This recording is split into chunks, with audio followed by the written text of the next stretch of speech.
Hubler is proud to be the official sponsor of Franklin Athletics. Score massive savings on all your favorite brands. Plus, get our 10-year, 200,000-mile warranty included. For all auto needs, just click drivehubler.com. Let's go, Grizzly Cubs!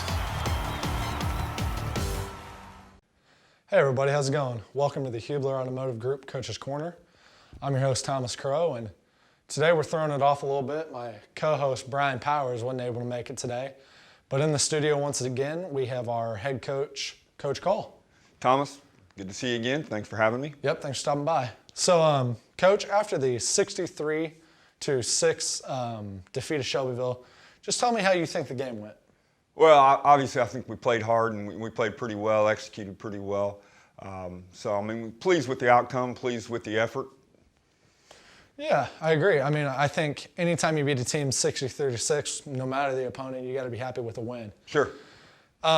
So moving into some of the parts of the game, early on in the game, one of the first plays of Shelbyville's drive, pass from a Shelbyville quarterback off the hands of a receiver, intercepted by Brody Reinhold, takes it to the end zone about 40 yards for a touchdown. And interestingly enough, that was actually a record-breaking interception for Brody. He broke the career record.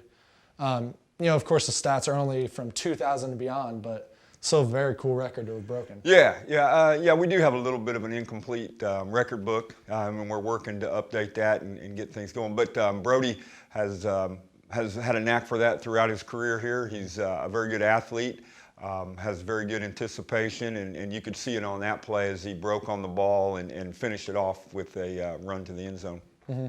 And so sticking on the defensive end of the ball, we had guys like Jacob Wagner as well as Harris Eason and really just our entire defensive line with a good amount of tackles for loss. Can you tell me just how well our defensive line was able to handle their run game? Yeah, I thought they played well up front. We moved pretty well up front. We got guys that were really running to the ball well, and playing as a unit. They caused some problems up there, and guys ended up making plays. But yeah, I thought we ran well and moved well and pursued the ball very well up front. Yeah, and so one of our earlier episodes of Coach's Corner, you mentioned how we would almost have to rely on the run game at times. This weekend, Jalen had 7 carries for 84 yards and 3 touchdowns.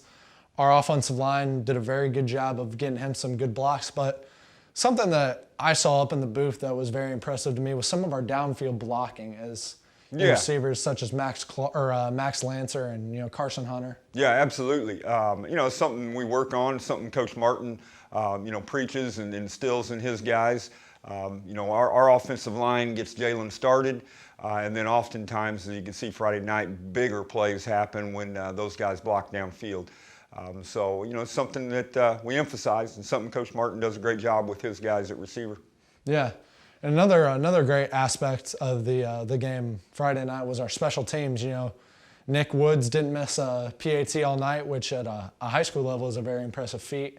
And then also we had a big kick return, and barring a penalty, we would have had 2 punt return touchdowns. Yeah, I thought our return game was good. We got some key blocks and sprung some guys for some runs. And then, Nick's doing a great job. He kicks really well. We've seen it in practice, and very confident in him on extra points. And, I don't think we've attempted one yet, but very confident in him and field goals as well.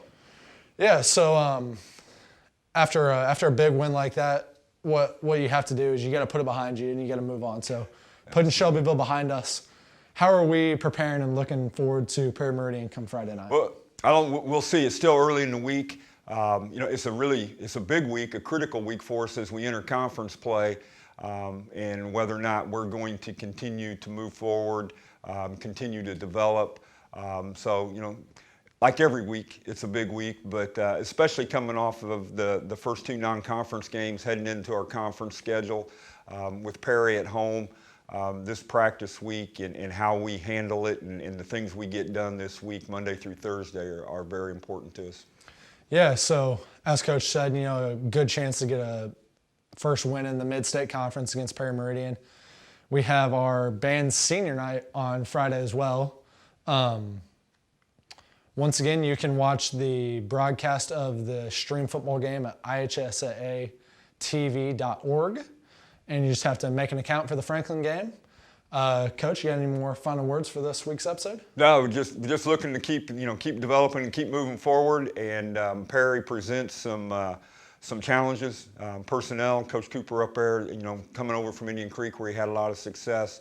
That's going to be a very good program as they get going.